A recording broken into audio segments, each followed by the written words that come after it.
বারাসাত, হাবড়া, বনগাঁ হয়ে পেট্রাপোলে পৌঁছাবো। আর আমি কিন্তু এখনো অবধি শিওর না যে আমি আজকে বাংলাদেশে ঢুকে যেতে পারবো নাকি। সব প্রসেস করে নিয়েছি, কি কি প্রসেস করেছি সেগুলো তোমাদের সাথে শেয়ার করব অবশ্যই।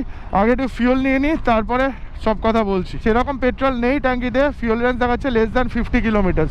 আগে ফিউল আপ করে নিই। 27.3 কিলোমিটার পার লিটার মাইলেজ দিচ্ছে ডিসপ্লে বলছে, তবে আমার মনে হয় 25-25.5 মতো দিচ্ছে মাইলেজ।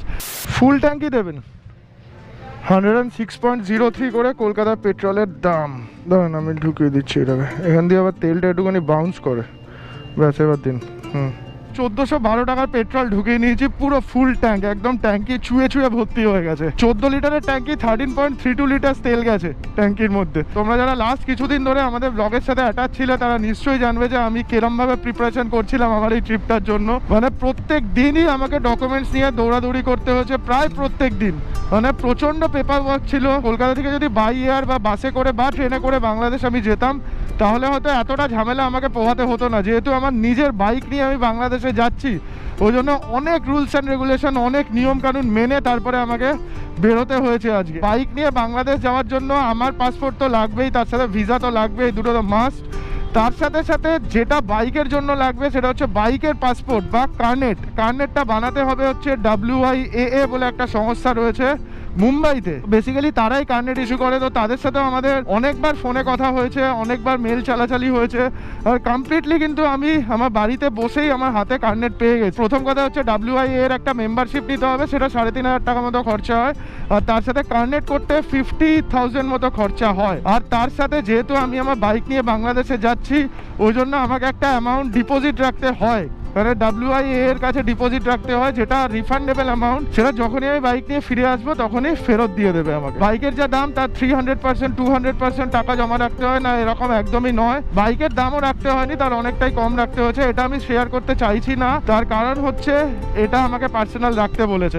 একটু নিগোশিয়েট করা যায় এই ব্যাপারে যে ডিপোজিট কতটা রাখবে। সেটা WIA এর ডিটেলস মানে মেল আইডি তার সাথে ফোন নাম্বার আমি ডেসক্রিপশনে দিয়ে রাখবো, তোমাদের যদি দরকার পড়ে ফোন করে বা মেল করে জেনে নিতে পারো, মেলের রিপ্লাই তোমরা পেয়ে যাবে। আরেকটা জিনিস যেটা লাগবে সেটা হচ্ছে ইন্টারন্যাশনাল ড্রাইভিং পারমিট, আইডিপিটা আমি বানিয়েছিলাম।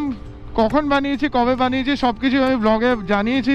তো পেছন দিকে ব্লগে তোমরা সেটা দেখতেই পেয়ে গেছো যারা পুরোনো ব্লগ দেখেছো। কলকাতা তো তোমাদের অনেক ব্লগে দেখিয়েছি, আমার প্রাণের শহর, আমার নিজের শহর। তো এবার ঢাকাও তোমাদের দেখাবো। একটা আলাদা এক্সাইটমেন্ট কাজ করছে, আলাদা এক্সাইটমেন্ট কাজ করছে। তোরা সব ঠিকঠাক থাকে ঠাকুর।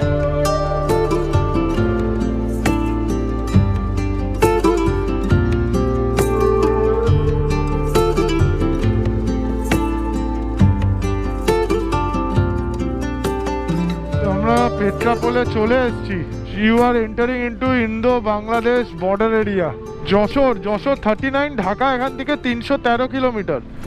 ঢাকা আজকে পৌঁছানো সম্ভব নয়, মনে হচ্ছে যশোরেই থাকবো। আমার বাড়ি যশোরের উপরে। হ্যাঁ হ্যাঁ, তো দাঁড়িয়ে থেকে আমি তোমাকে মিস করে ফেললাম কিনা, চলে এসেছি এখানে। ভালো আছো দিদি? একদম। তোমার নাম কি? তোমার? আমার নাম অমরজিৎ। অমরজিৎ, দেখা হবে, আমি আসছি আবার। দাঁড়া,